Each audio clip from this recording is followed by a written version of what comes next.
खुलुमबाय रायजोफोर दासिमनि माखासे गोनां खौरांफोर लानानै फैदों नोंथांमोना भिडिअखौ जोबजासिम नायलांजोबदो लोगोसेनो सानफ्रोमबोनि खौरां लानो थाखाय चेनेलखौ साबस्क्राइब खालामनानै बेल आइकनखौबो अलाव होनानै लादो लोगोसे भिडिअखौ मोजां मोनदोंब्ला मोनसे लाइक खालामदो नोंथांमोननि मोनसे लाइकआनो आंनि गेदेरथार थुलुंगानाय जागोन अब्ला दिनैनि सेथि खौरां नोंथांमोननो होनो लागै आखायाव लादों बर' बिजोंजों फरायनानै मेट्रिक आनजादाव साबसिन आरो बांसिन नाम्बार मोननो हानाय फरायसाफोरनो कमल कुमार ब्रह्म देरहासार बान्था 2024 नि जाय फरायसाफोरा बे बान्थाखौ मोननो हागोन बान्था मोनगिरि फरायसाफोरनि मुंखौ दुलाराय बर' फरायसा आफादा फोसावनानै होबाय।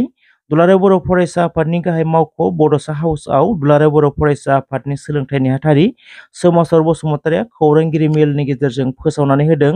बान्था मोनगिरि फरायसाफोरनि मुङा फारियै कमलास गयारि गहपुर बड' हाइ स्कुलनिफ्राय 93.83 जौखोन्दो लानानै देरहासार जानो हादों।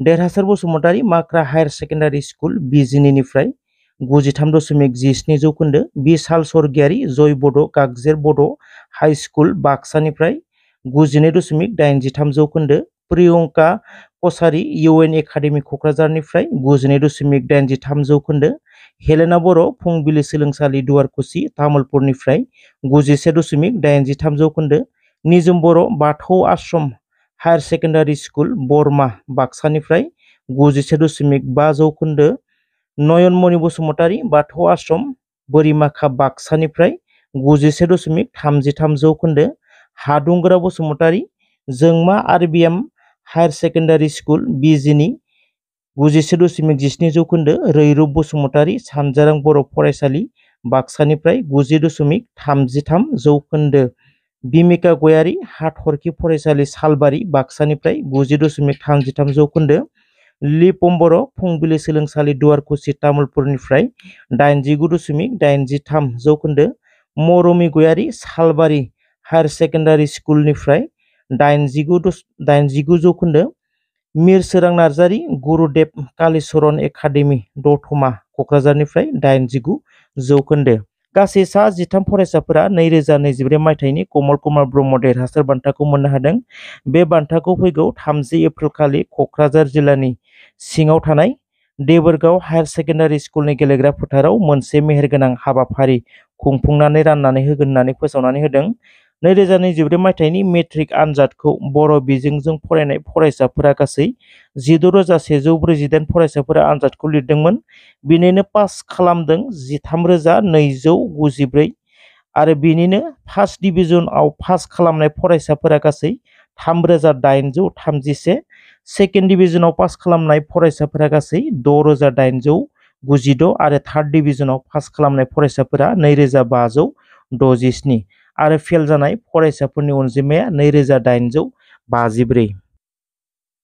बर' हारिनि थाखाय मोनसे मोजां खौरां गावनि नांथाब नाजानायनि गेजेरजों साबसिन आबादारि महरै पद्मश्री बान्थानि थाखाय सायख'जानाय चिरां जिल्लानि बिजिनिनि सर्बेश्वर बसुमतारिया थांनाय 22 एप्रिल खालि गोदान दिल्लीयाव राष्ट्रपति द्रौपदी मुर्मुनि आखाइनिफ्राय पद्मश्री बान्थाखौ नाजावो।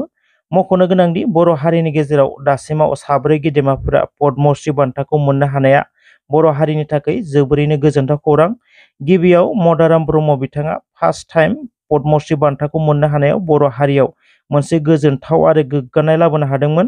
नैथियाव डक्टर कामेस्वर ब्रह्म आरो थामथियाव डक्टर मंगलसिं हाज'वारि आरो ब्रैथियाव सर्बेश्वर बसुमतारि बिसोर 4 गेदेमाफोरा बिथांमोननि मोजां खामानि मावनायनि गेजेरजों भारत सरकारनिफ्राय बे देरसिन माननि बान्थाखौ मोननो हानायाव बर' हारियाव गेदेर रंजानाय लाबोनो हादों। 1 नं क'क्राझार एसटि रिजार्भ समस्तिया एसटि रिजार्भ नंलिया, जायनो गोसो जायो बेनो गेलेनो हायो। फैबाय थानाय समाव मुस्लिमफोराबो बर' बसुमतारि दैमारि टाइटेल लानानै बिसायख'थि गेलेनो हासिगोन। मानोना गासैबो एसटि नङैफोरानो एसटिनि फोरमान बिलाइ लानानै बिसायख'थि गेलेदों। अब्ला बोरैहाय एसटि रिजार्भ थाबावगोन? गर्जन मोसाहारिनि गोख्रों बिबुंथि। बिजेपि सोरखारानो बेबायदि गेलेनो मोननायनि सुबिदाखौ एबा लाइसेन्सखौ होदों।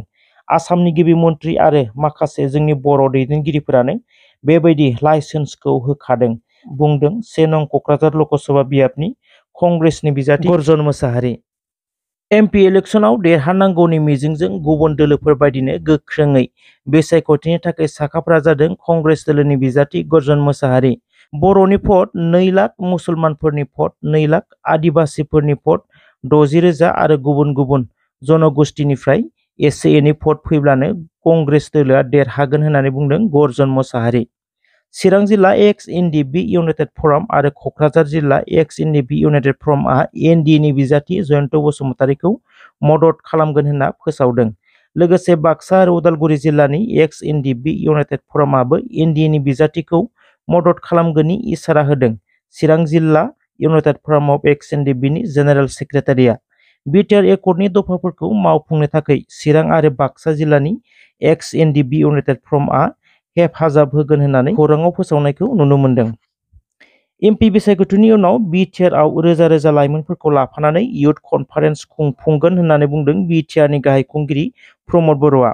बे कनफारेन्सआव बिटिआरआव माबायदि सोलायनायखौ लुबैयो बिनि सायाव लाइमोनफोरजों सावरायलायगोन बिटिआरनि गाहाय खुंगिरि प्रमद बर'आ। गासै 9 आयदाफोर सायख'नानै दोनदों बिटिआरनि गाहाय खुंगिरि प्रमद बर'आ। बे 9 आयदाफोरनि सायावनो बिटिआरनि स्किल गोनां लाइमोनफोरखौ खामानि मावनो खाबु होगोन होननानै बुंदों गाहाय खुंगिरि प्रमद बर'आ। अरुणाचल प्रदेशआव रायजो जानानै थानाय चाकमा आरो हाजंफोरा अरुणाचलखौ नागारनानै सानसेब्लाबो थांनांगोन।